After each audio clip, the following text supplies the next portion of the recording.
Assalamualaikum koma. Bersama saya Fazwan dari TM Motor World. Okay, hari ni kita nak review sikit motor yang dekat sini.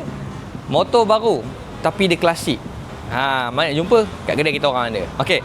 So first kali yang ini ialah motor Triumph 400 speed.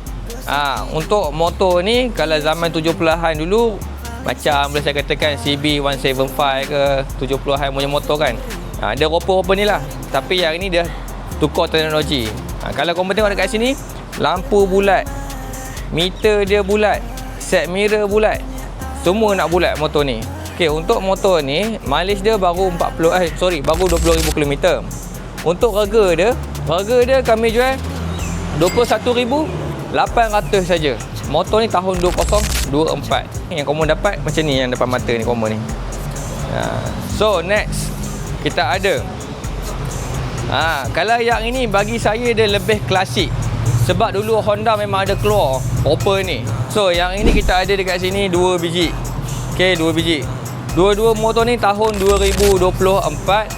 Yang ini mileage dia tak salah saya baru 5,000 je Roma. Mari sini tengok. Saya tunjuk. Takut tak tunjuk korang tak percaya pula. 5,048 je Roma. So kalau korang dekat sini dia punya motor dah ada jajan. Kau tengok exhaust dah tukar. Dia pakai GB Racing. Dah ada tempat bag belakang ni. Lagi korang tengok dia punya windshield lah ada. Set mirror ada. Dah tukar. Dah bukan bulat, klasik lah. Okey. So untuk motor ni saya nak dengar bunyi sikit boleh?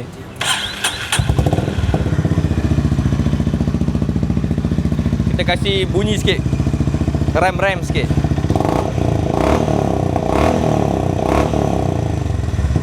Ini exhaust dah buat korang. Ini dah exhaust buat. Kalau korang takut JPJ, tak payah beli yang ni. Beli yang sebelah ni.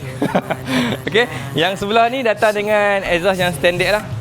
Okey, motor yang sama tahun 2024. Tapi dia punya condition standard. Mileage dia rendah sikit, baru 3,000 korang. 3,663 mileage dia.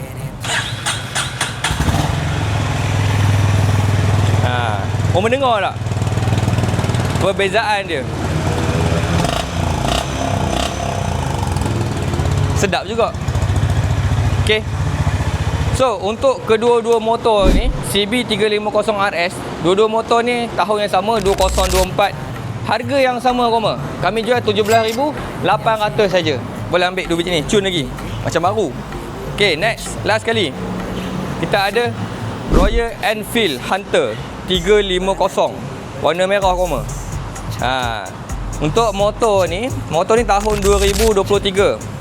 Mileage pun rendah juga, 17,000 je. Untuk motor ni harga dia kami jual tak mahal tak murah, lebih kurang juga yang lain. Kami jual 15,800 saja korang. Tengok apa yang ada motor ni.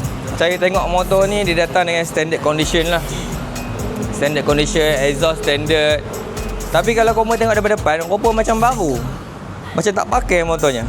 Siapa yang nak buat loan untuk motor-motor yang ada kat sini, untuk loan korang boleh contact saya ataupun contact saya team dekat TM Motor World. Jangan lupa beli motor, jual motor, cari motor di TM Motor World.